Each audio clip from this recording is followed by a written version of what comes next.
귀한 일함과 모든 명예 버리고 험한 길을 가는 동안 나와 동행하소서.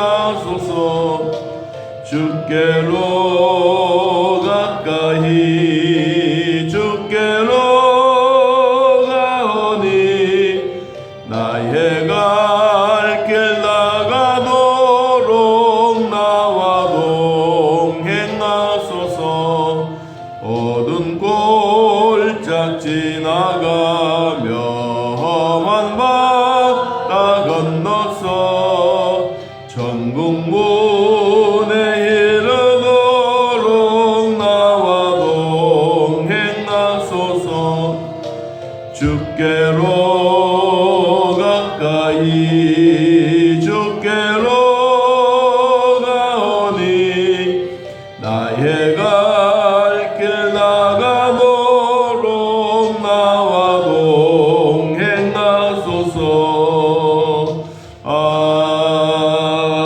아멘. 시편 2편 말씀.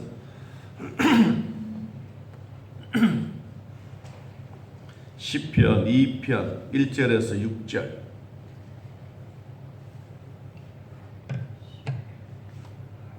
찾으신 줄 알고 하나님 말씀 함께 읽겠습니다.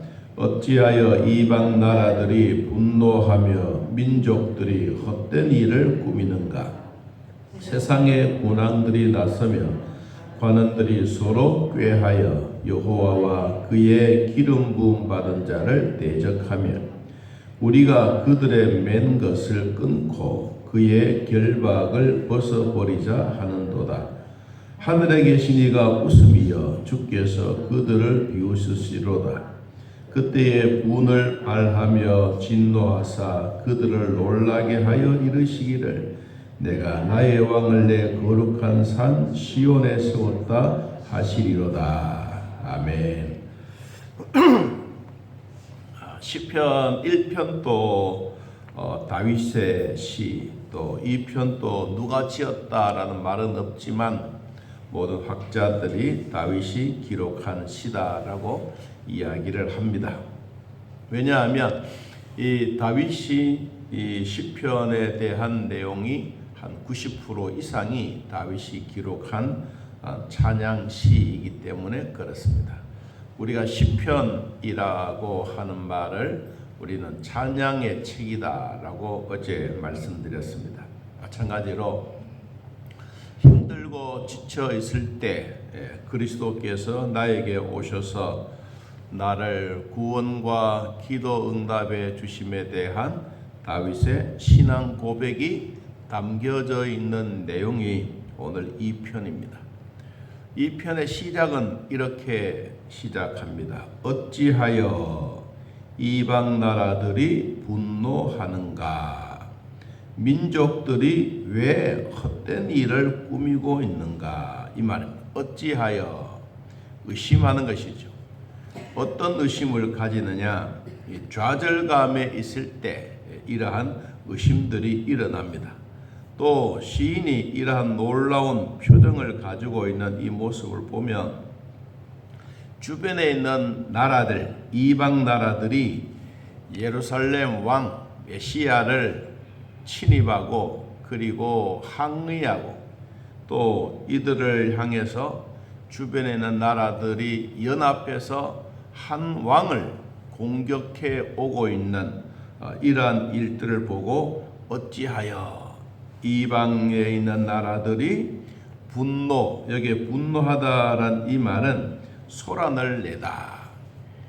주변에 있는 한 나라가 있으면 이 다른 나라들이 분노하고 소란을 일으키고 명분을 찾아서 그리고 반드시 이러한 일들을 공격해 오고 그리고 한 왕을 없애려고 하고 무너뜨리려고 하는 것입니다. 전쟁을 하면 반드시 명분이 있어야 됩니다. 우리는 이 전쟁을 겪어보았던 나라로서 지금 소련과 이 우크라이나의 전쟁을 보면 실질적으로 뚜렷한 명분이 없습니다. 소련은 러시아는 자기 땅 옛날 속국이었기 때문에 이 나라를 빼앗아서 자기 영토를 넓히려고 하고, 그리고 조금 더 이 땅 영토적으로 보면 이 러시아가 유럽으로 진입해 가는 일에 항상 우크라이나가 걸리는 거예요. 만일에 우리나라 남한이 저 중국이나 소련으로 철도를 타고 가려고 하면 북한이 걸리는 것처럼, 그러니까 이 땅을 좀 점령하고 자기네들이 편한 길로 무역을 하고자 하는 이런 마음들. 여러분, 이 명분이 없는 전쟁입니다. 이번의 전쟁은 그래서 국제사회가 모든 물자를 지원해주고, 그리고 돈도 지원해주고, 무기도 지원해준 것이죠. 자, 이런 전쟁으로 말미암아 어제 통계에 보니까 하여튼 10만 명에 몇 명이 빠지더라고요. 러시아의 군인들이 그만큼 죽은 거예요. 그것만 아니죠. 우크라이나 땅에 있는 군인만 죽었습니까? 거기는 민간인도 많이 죽은 거예요. 모든 지역의 건물들은 폐허가 된 거예요.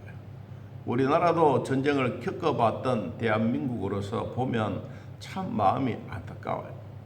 여러분, 이 주변에 아무리 한 나라가 강하게, 한 나라가 우뚝 서 있으면 주변에 있는 나라들은 자꾸 소란을 일으켜서 명분을 만들어서 이 우뚝 서 있는 나라를 없애려고 하는 것이 오늘날 세상의 흐름입니다.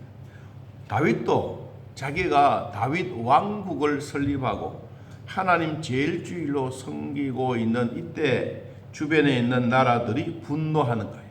주변에 있는 나라들이 막 화를 내고 소란을 피워서 이제는 저 유대아 나라를 우리 모두가 침공하자. 그리고 저 땅을 없애버리자. 그 땅을 갈기갈기 찢어서 우리 땅으로 만들자. 이렇게 이들의 분노가 일어나기 시작한 거예요. 자, 2절, 세상의 군왕들이 나서며 관원들이 서로 꾀하여 여호와와 그의 기름 부음 받은 자를 뭐했더라? 대적했더라. 이제 조금 더 다윗이 기름 부음을 받은 자, 기름 부음 받은 자는 메시아예요. 그러면 예수 그리스도를 이 모든 사람들이, 군왕들이, 나라에 있는 임금들이 기름 부음 받으를 대적한다. 얼마나 많은 사람들이 예수님을 대적했지 않습니까? 예수님이 태어났던 장소는 베들레헴입니다. 실제적으로 가보면 조그마한 한 동네입니다. 우리 하양 땅처럼 조그만 동네인데도 거기에 관광객들이 엄청나게 많습니다. 한 사람이 출생하고 한 사람이 탄생했던 이런 장소는 오늘날 관광지역으로 돈을 벌고 있기는 하지만 시편 다윗이 기록했던 것처럼 기름 부음 받은 자들에 대해서 주변에 있는 사람들이 항상 대적처럼 생각하고 매일매일 어떻게 하면 저 나라를 없앨까? 어떻게 하면 저 사람을 좀 골탕을 먹일까? 이런 마음이 이제 2절에서 나타나고 있습니다. 자, 3절, 우리가 그들의 맨 것을 끊고 그들의 결박에서 벗어버리자. 여기 매고 결박이라고 한 이 말은 옛날에 나라가 침입을 당하고 나면 조공을 바쳤어요. 그리고 나라의 좋은 문화재, 그리고 예를 들어서 금덩어리, 좀 돈이 되고 나라가 필요한 일들이 있으면 다 가져간 거야. 여러분, 우리나라 문화재도 일본 사람들이 얼마나 많이 가져갔지 않습니까? 이번에 러시아와 우크라이나 전쟁하면서도 우크라이나에 있는 나라의 땅을 점령하면서 귀한 기증품들은 소련이 다 가져간 거예요. 그 얘기예요. 맨 것을 끊어버리자. 우리가 이제까지 조공바치고 숙국을 했었던 거 이제 끊어버리자. 누가 혼자 해서는 안 된다. 그러니까 이제는 이방에 있는 나라들이 연합해서 우리가 이런 일을 하자. 이 말을 조금 더 오늘날 우리 신앙인들로 말하면, 내가 예수를 잘 믿어. 그럼 잘 믿으면 내 주변에 있는 사탄들이 주변에 있는 모든 사람들 동원해서 나를 공격해 와요. 여러분, 공격해 오면 이 공격해 오는 것으로 끝납니까? 반드시 전쟁이 일어나고 피비린 냄새가 나야 되고 거기는 울음과 죽음이라고 하는 사건들이 우리 눈앞에 닥쳐오지 않습니까? 여러분, 그러한 일들이 오늘날 우리 신앙생활하고 있는 환난과 핍박이 오는 거예요. 자, 환난과 핍박 속에 그리고 예루살렘에 있는 이 왕을 대적해 오려고 주변에 있는 사람들의 명분을 삼아서 이런 일을 하는데 하늘에 계신 하나님이 그 모습을 보고 계신 거예요. 자, 어떻게 보고 계시느냐 하니까 4절 말씀이요. 하늘에 계신 이가 웃음이요. 하늘에 계신 이가 누굽니까? 하나님. 하나님이 그 모습을 보고 웃고 있습니다. 그리고 주님께서도 그들을 보고 비웃고 있습니다. 5절 그때에 분을 발하여 진노하사 그들을 놀라게 했더라. 여러분, 우리가 가끔씩 전쟁사에서 보면 성경에 나온 얘기들이죠.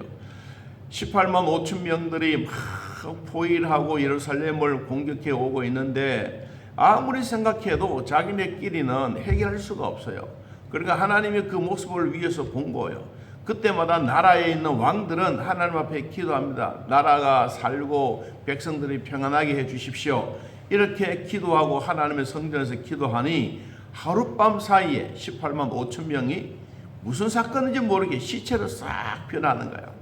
오늘 여기도 그랬습니다. 하늘에 계신 하나님이 주변에 있는 나라들을 대적하고 한 메시아를 없애려고 하고 계속해서 이런 얘기를 하니까 하늘에서 가짜다 이놈들아.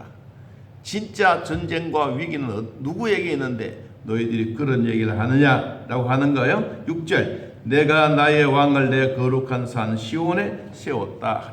하나님이 세우신 나라 하나님의 왕국을 누가 침입을 하겠느냐. 오늘날 진노하며 침입하는 사람들이 많습니다. 그러다가 그 안에 들어와서 누구든지 죽고 마는 세상에 멸망하는 사람들이 많이 있는 것을 봅니다. 여러분, 나라만 그런 것이 아니고 우리 개인적으로도 마찬가지입니다.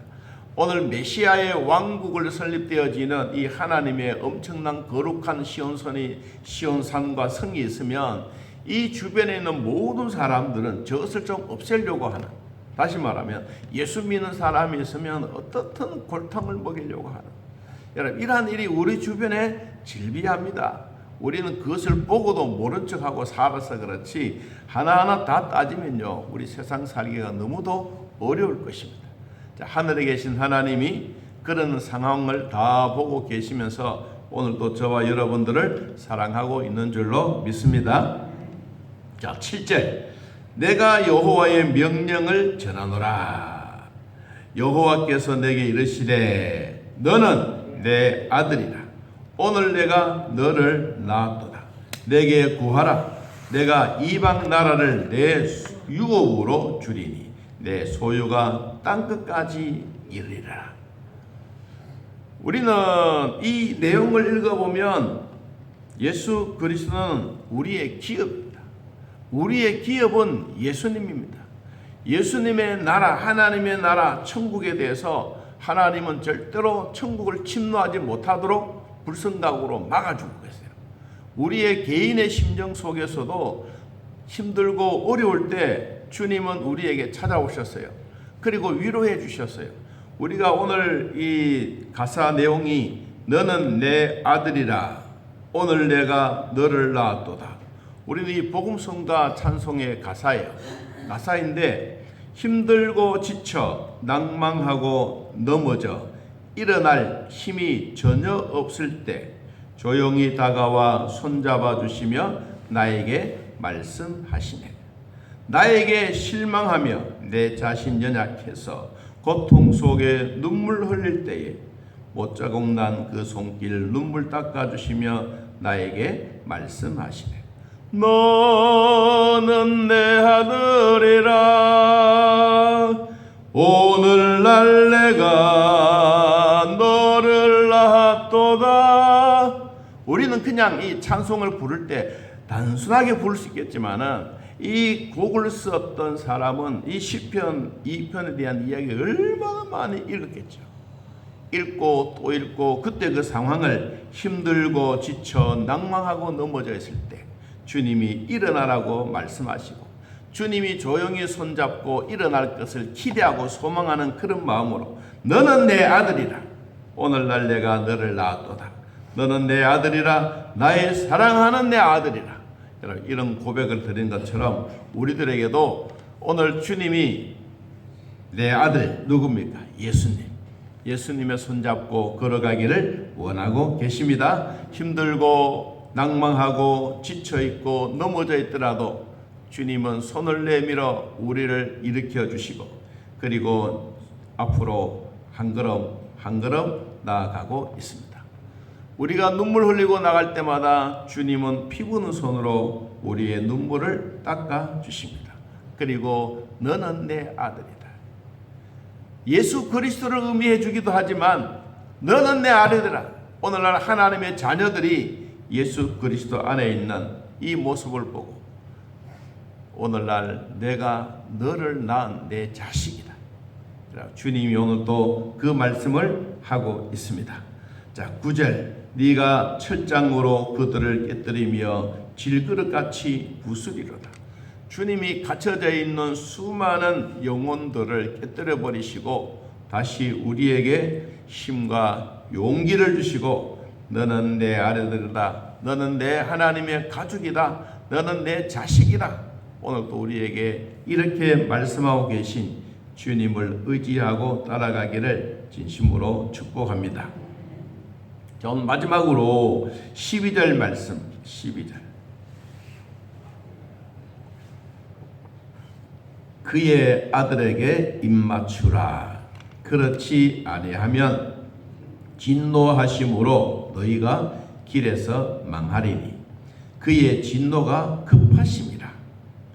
여호와께 피하는 어떤 사람, 모든 사람은 다 복이 있도다. 할렐루야. 하나님이 우리를 간섭하고 계신 개개인에게도 있지만 모든 사람들에게, 내가 예수 믿거나 교회 다니거나 믿음 생활하는 모든 사람들에게 주님이 복을 주신다. 세상은 얼마나 급박하게 돌아가는지, 진노가 급하게 일어난다.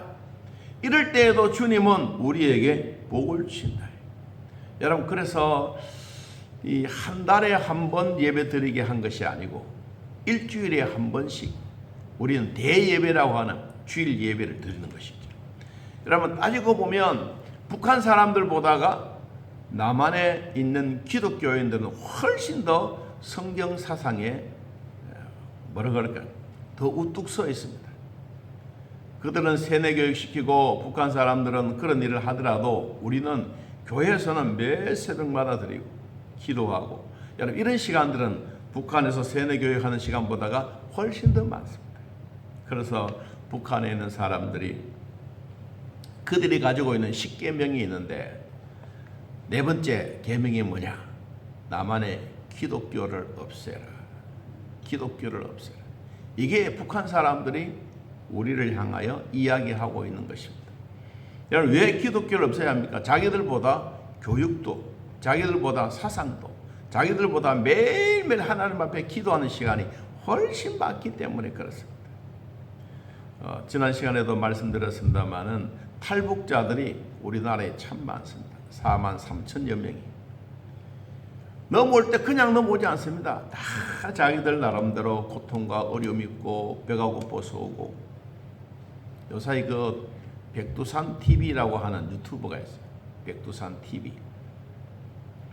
이들은 이제 북한에서 살다가 남한으로 넘어오는 게 소원이에요. 그런데 이번에도 우리나라 방송을 했지만 포르투갈하고 이 16강전 할 때 TV를 계속 안 하고 있다가 우리나라가 이제 그 마지막 장면을 그들에게 보여주었다는 그런 얘기가 여러 뉴스에도 보았을 거예요. 아직도 북한 땅은 오늘 성경에 있는 것처럼 묻고 그리고 결박하고 이렇게 당해져 있는 영혼들이 참 많습니다. 그들은 어떻든 중국을 통해서 이 남한 땅에 들어와 좀 뭔가 자유를 얻고 신앙생활 하려고 하는 이런 분들이 아직도 많이 있습니다. 여러분, 경산에도 3,000여 명 있다고 하는 건 놀라운 말입니다. 많습니다. 자, 우리가 도와야 될 사람들 참 많습니다. 오늘 우리가 진짜 도와야 될 것은 기도하면서 너는 내 아들이라. 오늘 내가 너를 낳았도다. 예수 그리스도께서 우리에게 찾아오셨던 이 은혜도 있고 우리는 하나님의 자녀로서 믿음 생활을 당당하게 하고 여호와를 피하는 삶, 여호와께 피하는 모든 사람들에게는 다 복이 있다. 그래서 우리도 복받는 사람으로서 우리가 빚진 것은 남을 위해서 기도하는 것. 여러분 이거 잊지 말고 오늘 또 열심히 기도하여 하나님의 뜻을 이루어가는 우리 모두가 되기를 예수님의 이름으로 축복합니다. 하나님 아버지, 오늘도 우리들을 돌봐주셔서 믿음으로 살게 하시니 감사 또 감사합니다. 성령 하나님 친히 인도하여 주사 오늘날 이방의 나라들이 분노하고 민족들이 헛된 일을 꾸미고 있을 때에도 전능하신 하나님은 웃으시면서 우리를 돌보시고 우리를 위로해 주시고 너는 내 아들이라 오늘 내가 너를 낳았다고 말씀하시던 그 주님이 나의 아버지시며 나의 하나님인 것을 고백합니다. 주여 이 고백의 아름다운 흔적들로 남게 해주시고 주 안에서 날마다 힘들고 어렵고 눈물이 날 때마다 주님이 피부는 손으로 우리의 눈물을 닦아주시던 주님, 오늘도 주 안에서 믿음으로 승리해가는 저희들 되게 하여 주옵소서. 두려움도 있고 어떨 때는 괴로움도 있지만 주님이 오셔서 여호와께 피하는 모든 사람들, 여호와를 신뢰하는 모든 사람들에게는 다 복이 있다고 말씀하신 것처럼 오늘도 주의 나라 위해서 열심히 살아갈 때 우리 하나님의 더 크신 은혜와 축복이 있게 하여 주옵소서. 지금 또 병원에 있는 사랑하는 성도들 주님 기억하여 주시고 아픈 곳마다 주님 피부는 손으로 어루만져 주셔서 깨끗하게 낫게 하여 주옵소서. 치료해 주옵소서. 아팠던 그 부위들을 깨끗하게 하실 뿐만 아니라 다시는 재발하지 않도록 하나님 은혜를 베풀어 주옵소서. 우리가 강건할 때, 우리가 건강할 때 남을 위하여 기도하고 국가를 위하여 기도하고 교회를 위하여 기도할 때마다 하나님의 주셨던 은혜의 기쁨이 우리들에게 되돌아오는 축복이 되게 하여 주옵소서. 북한 땅에도 하나님 복음의 빛이 들어가게 하시고 남북 통일이 되지만 절대로 전쟁으로 무력으로 되지 아니하고 하나님의 말씀으로 되어가는 복이 있게 하여 주옵소서. 오늘도 주님 앞에 나와서 예배하며 감사하는 모든 성도들의 가정과 가문과 개인과 우리 주사랑 교회 위에 섬기는 교회 위에 하나님의 축복이 넘쳐나게 하옵소서. 예수님의 이름으로 기도하옵나이다. 아멘. 하늘에 계신 우리 아버지여, 이름이 거룩히 여김을 받으시오며 나라의 임하옵시며 뜻이 안에서 이루어진 것 같이 땅에서도 이루어지이다. 오늘날 우리에게 일용할 양식을 주옵시고 우리가 우리에게 죄진 자를 사하여 준 것 같이 우리 죄를 사하여 주옵시고 우리를 시험에 들게 하지 마옵시고 다음 악에서 구하옵소서. 되게 나라와 권세와 영광이 아버지께 영원히 있사옵나이다. 아멘. 자, 이렇게 기도드리겠습니다.